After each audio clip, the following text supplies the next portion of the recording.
Hi everybody, welcome back to another channeling video. I got the dishwasher running, so that's what that's about, and the oven timer is probably going to go off. Well, it's going to go off in 20 minutes, so yeah. The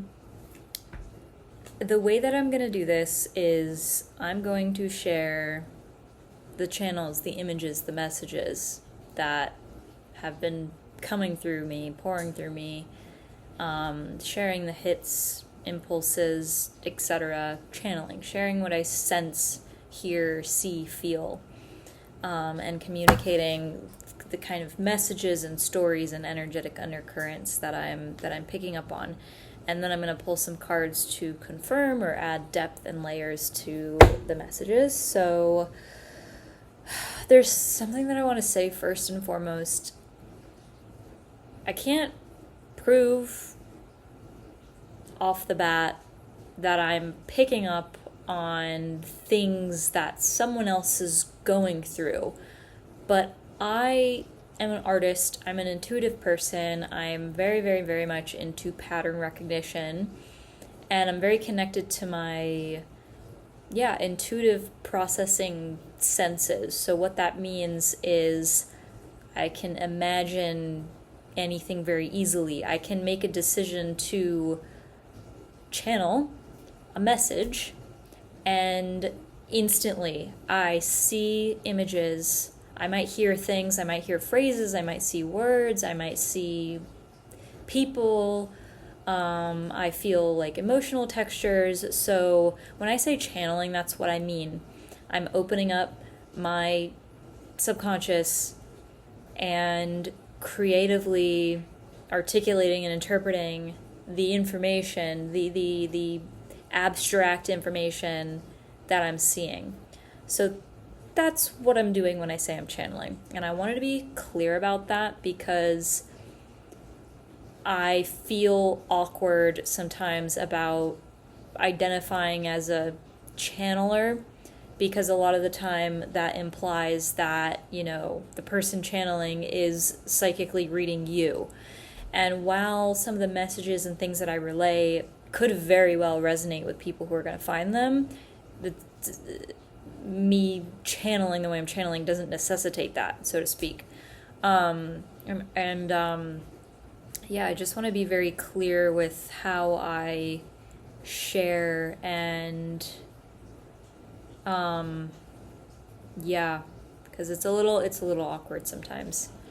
I don't know why I feel compelled to share. I think part of it is that when I channel, and I'm also a writer, I'm a speaker, I'm articulate, and I am passionate about all of those things, especially articulation and tracking sensations and patterns and phenomenon, psychological phenomenon, and somatic as well. And I enjoy being in those realms.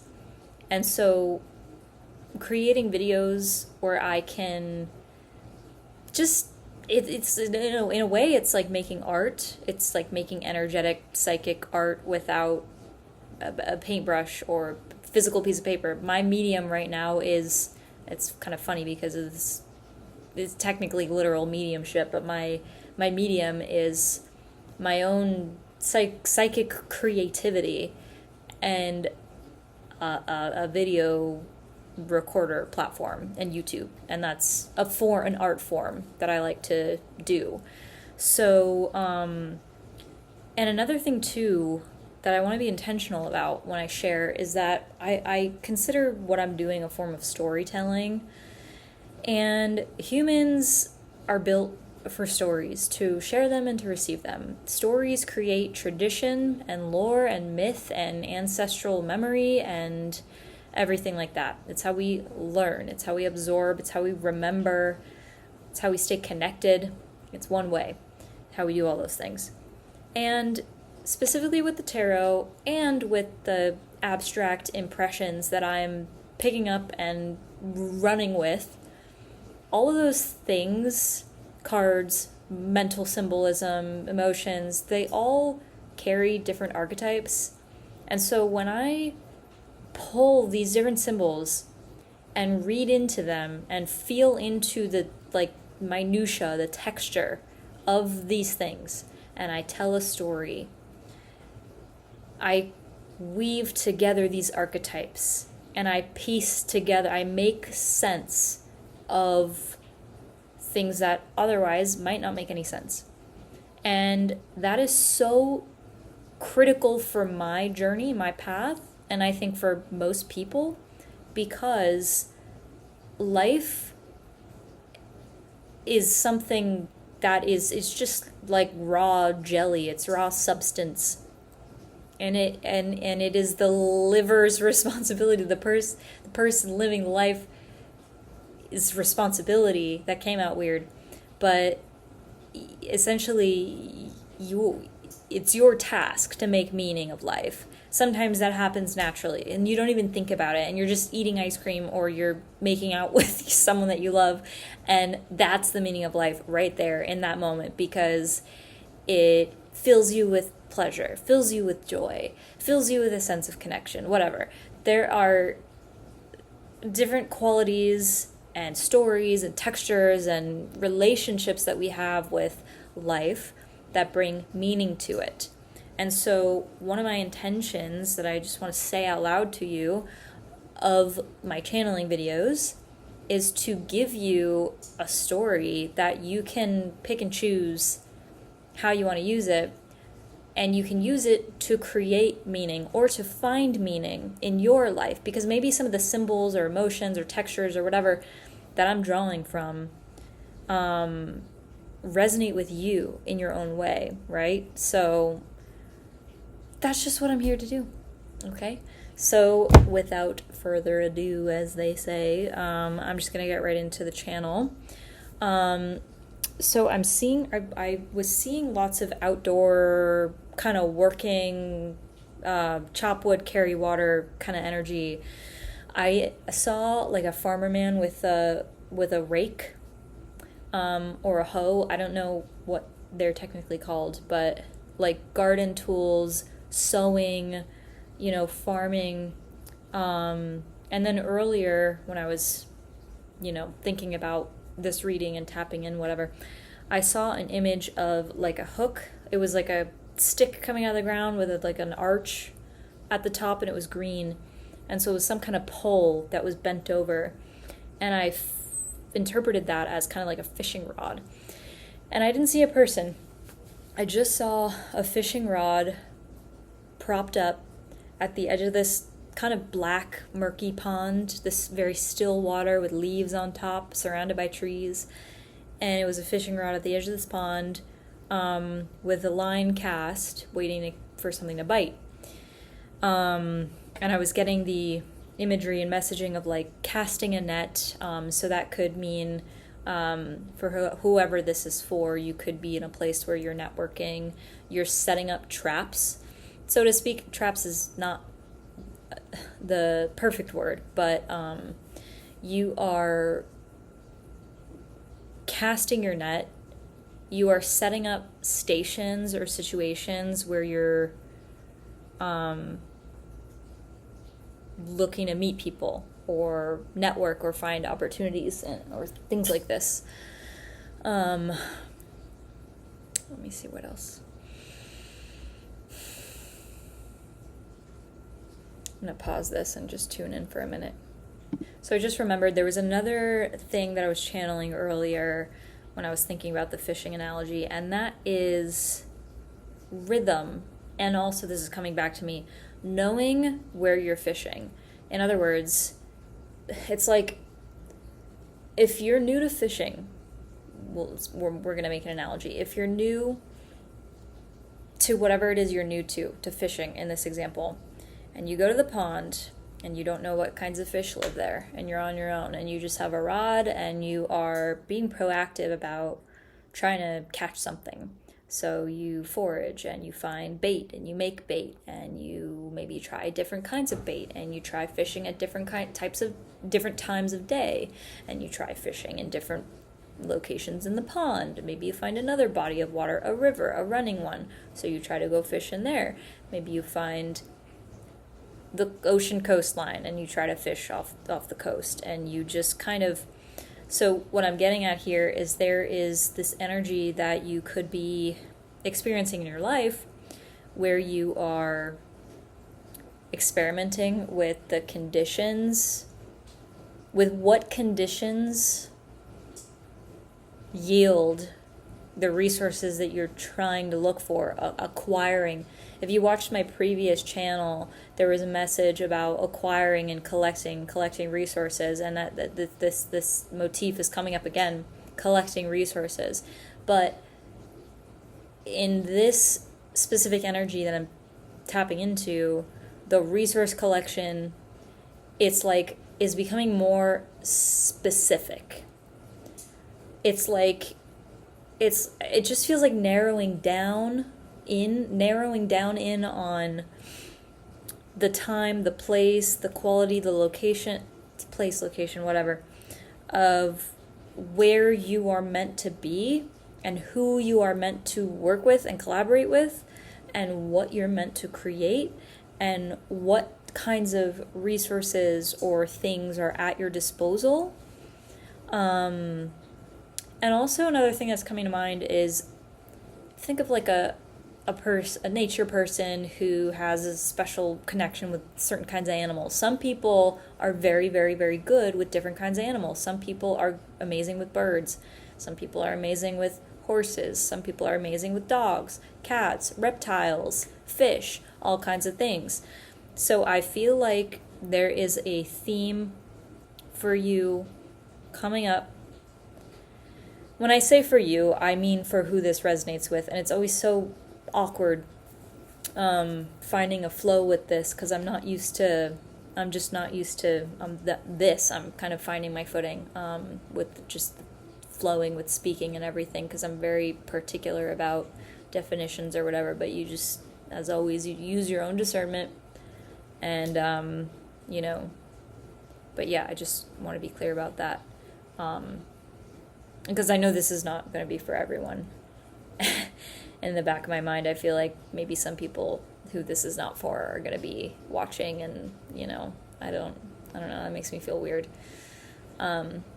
Anyway, it feels like with the animal relationship analogy, you are kind of entering this field or this era or this phase in your life where you're coming to deepen your understanding of the qualities that you possess in relation to different things.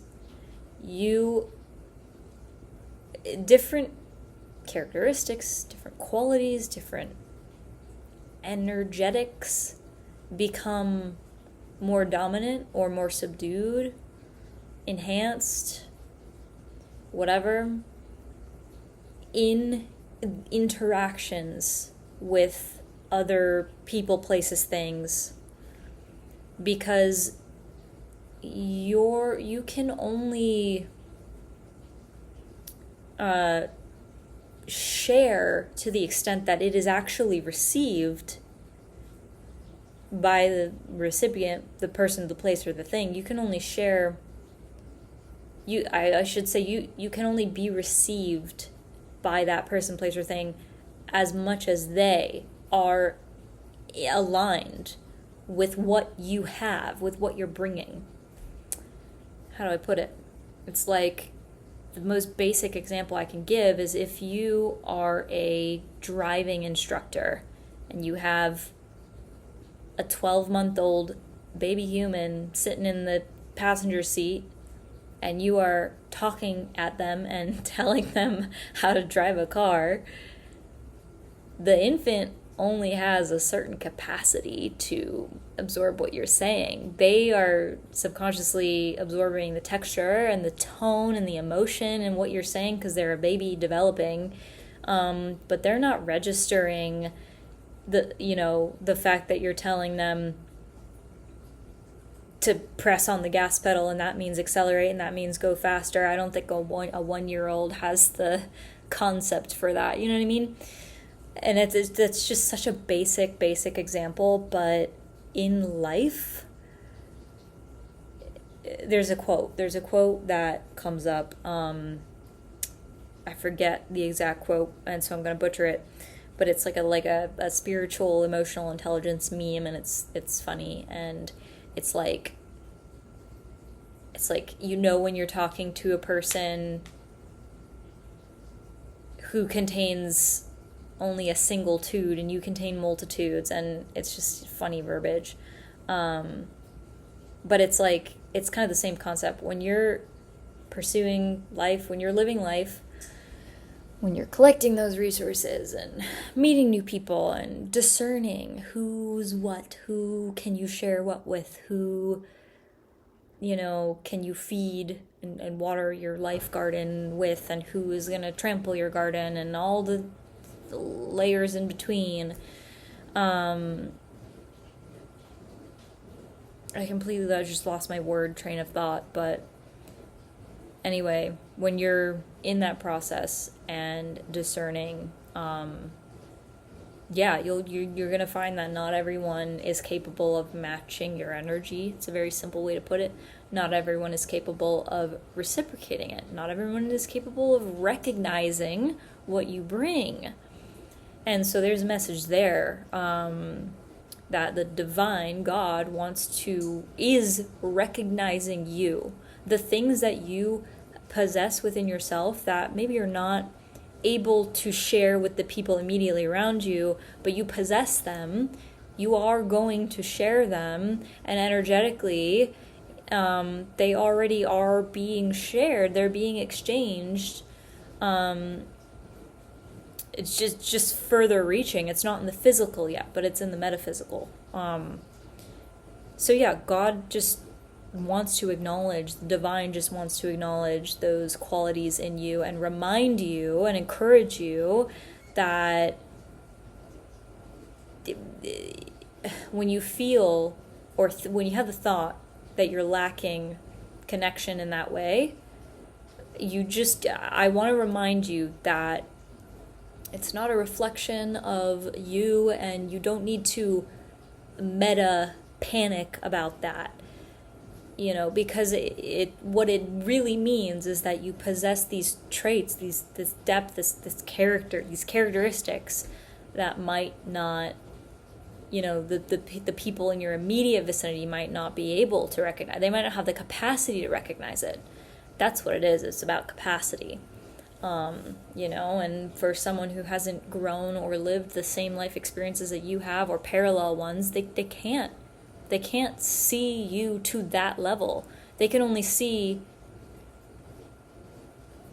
a version of themselves in you, what they've known. There goes the oven. I'll be right back. Okay, hi. So I just did my whole oven thing. I had to put them in for another hour. I'm baking this potato, egg, milk, custardy gratin thing, and I just got a recipe off ChatGPT, and I don't really know what I'm doing, so I had to put it back in, and I'm scraping something off of my laptop. Anyway, okay, so I'm going to just pull some cards and see what else wants to come through.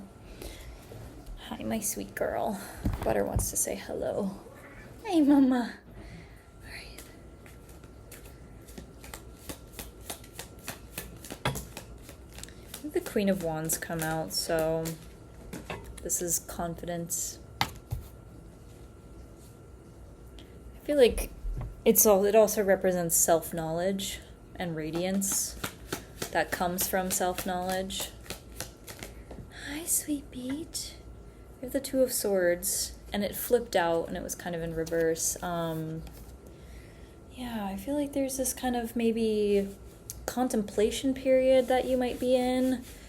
This shirt is kind of itchy, and my skin has been having another flare-up recently, so I'm a little irritated here. If you don't know my channel, or you haven't been here or whatever, I've shared a lot about my health and healing journey and whatnot, and there's just so much to say, so much to share about everything I've been through and learned and whatnot, and the skin thing is a part of it, and it's just here. So if you're interested in that, I have content on that. I have some videos on that. healing and how the immune system and body and health is affected by trauma and whatnot. And kind of a side note, tangent, but can't help but think of it having an itch over here. It's really intense, but anyway, yeah, there's this feeling of like, I don't know where to put myself. I don't know what to do. I don't know what action to take. And so you're contemplating. I wouldn't say stuck per se, but the Two of Swords is definitely a thinking period. And it reminds me of like the fisherman kind of motif, like, you know, just sitting and waiting there and having a moment to kind of contemplate life and whatnot. We have the Knight of Cups coming in as well, so this could be a literal person. But yeah, I feel like I feel like you're gonna be, or you are, like entering into a phase where emotional inspiration and emotional sharing is definitely gonna start to come easier, and you're gonna have a flood and influx of just emotional expression. This could be a conversation, a meeting, a creation, strength. Yeah, it's just gonna be solidifying. And I feel like you're gonna feel fortified. You're gonna feel like you are shining. Okay,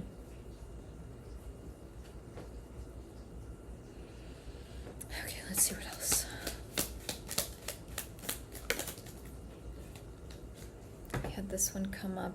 We have another knight, the Knight of Wands. This one was kind of in reverse. So yeah, I feel like there is forward momentum in your life. You are acting, doing things, creating things, but it's almost like there are some specific areas in your life where you're confident, impulsive, full throttle pursuit energy is pausing in some areas, but it's see more on this. It's pausing in some areas. What areas is it pausing in? Yeah, well, I don't know about it. Yeah. Well, okay, so you're learning what not to put so much focus into. You're learning what not to pursue so hard. It's like you're a very passionate person and you have a lot of energy. And there are some things that maybe were electrifying up front in the beginning, but not sustainable. They kind of just burned bright and quick and then fizzled out. And it's like you're moving away from, hold on a second. You're moving away from whatever that was, and you're actually, so it's like parts of your life, parts of you might feel stagnant. You might think that you're kind of stagnating, but you're not. You're actually just moving away from something that is not sustainable. And what are you moving towards? What is sustainable? That's coming in. The Two of Wands. I mean, so, and we have the Two of Swords, earlier there, but this card has actually been coming out a lot for me in my personal readings. But I mean, it says Lord of Dominion here at the bottom. I'm using the Hermetic Tarot deck, by the way. It's super old, so the top has fallen off, and it's, crispy at the sides. Weathered and aged. But what's coming in is, it's like this makes me think of passionate yet grounded and balanced commitment. You're not losing the passion. You're just putting it in a container that can hold it and sustain it. And you're going to a place that can feed the fire of your soul steady coals forever, for the rest of its life. And so you're not going to burn out as quickly. You're going to burn, and it's going to be hot and bright and sustained. That's the difference. Sustained, balanced, committed, burning. Any final messages? Because I think that wraps it up here. I feel like I'm going to end it after that. We had the two come out again. So interestingly, these came out upside down. What this is saying is that, so the Chariot and the Star, You are moving towards your dreams. But here's the thing. Imagine you have your friend's house or the grocery store or a park plugged into your GPS, and you just left your house and you're somewhere in the middle of the drive and you got to an intersection with a red light. Instead of driving in motion would be this energy. You're driving towards where you want to go. But when you get to a red light, you can't drive where you want to go. You need to wait for the red light to pass. And that's exactly what this is. This is a promise. This is a confirmation that you are on your way. And there's nothing else missing. There's nothing you need to do. You're going towards the thing. But you're at a red light in life right now. You're encountering that pause. I mean, we had the Two of Swords. We had the Knight of Wands in reverse. We had the Six of Swords. Maybe you went on a little detour in life recently. But that does not mean that your dreams, your goals, your visions are not here. They're here. They're already yours. And you're literally like in the car, on the bus of the soul, on your way to the things, the people that will fulfill you and sustain you and support you and nurture you and just all of the above. Nine of Wands on the bottom of the deck. It's like, it feels maybe exhausting sometimes, but this is also kind of like an analogy that I like to use for this card is imagine a marathon runner in their final 100 feet or something of the race. They're tired, but they're just, they are given a burst of energy when they see the finish line and hear all the people and their family and their loved ones rooting for them. Nine of Wands is, literally Lord of great strength. Like, you've carried so much. You have done so much up to work your way up to where you are right now. And your progress has not gone away, and it's not in vain. But the rewards are being hidden because you can't think that you won the thing. You can't think that you have the thing because right now you're developing the very rhythm that will be able to contain and hold and sustain what you're entering into, okay? I'm going out with a bang. That felt really powerful. That's all I have for you today. Please leave a comment. Let me know if this resonated with you, and if so, how. What resonated? Resonated with me. And these are fun to do. If you want a personal reading from me, check out the description. I have my offerings there, and you can just send me a message and let me know what you want to do, and I'm happy to do a reading for you. But yeah, that's it. Okay, love you guys. Bye.